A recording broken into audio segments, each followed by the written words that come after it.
Ռուսաստանի քաղաքներում գործարաններ են այրվում։ Կրակի մեջ են Լիպեցկի ջերմաէլեկտրակայանը, որը հոսանքով է ապահովում քաղաքն ու մի շարք արդյունաբերական ձեռնարկություններ, եւ Նովոլիպեցկի մետալուրգիական կոմբինատը, որտեղ արտադրվում է երկրի պողպատի պաշարի մոտ 20%-ը։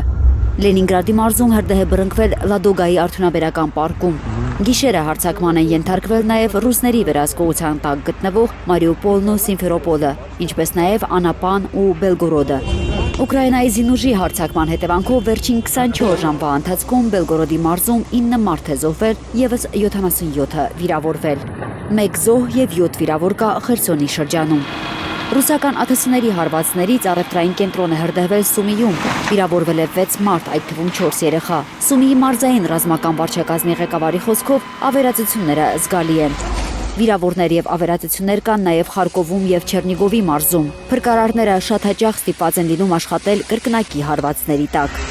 Զապորոժիեին, ըստ ուկրաինական լրատվամիջոցների, Ռուսաստանը հարվածել է կառավարվող հրթիռներով։ 1 մարդ զոհվել է, 1-ը վիրավորվել։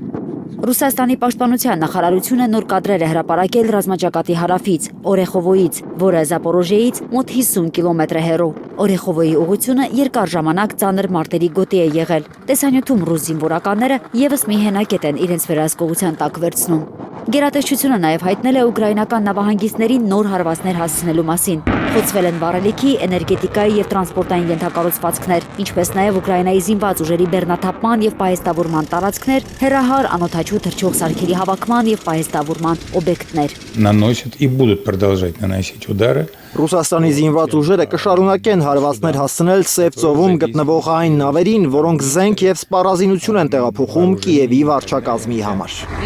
Վալբերիզի պահեստի վրա հարվածից հետո իրավիճակը ավելի է բարդացել։ Կրեմլի խոսնակի խոսքով կառավարությունը զբաղվում է այդ հարցով։ Ռուսաստանի նախագահի մամուլի քարտուղարը հերքել է Կիևի պնդումները, որ Վալբերիզի պահեստները օգտագործվում են ռուսական բանակին ապրանքներ մատակարարելու համար։ Киевский режим продолжается. Կիևը շարունակում է հարվածներ հասցնել խաղաղ թիրախներին, եւ սա այդ ռեժիմի ահաբեկչական էությունն է։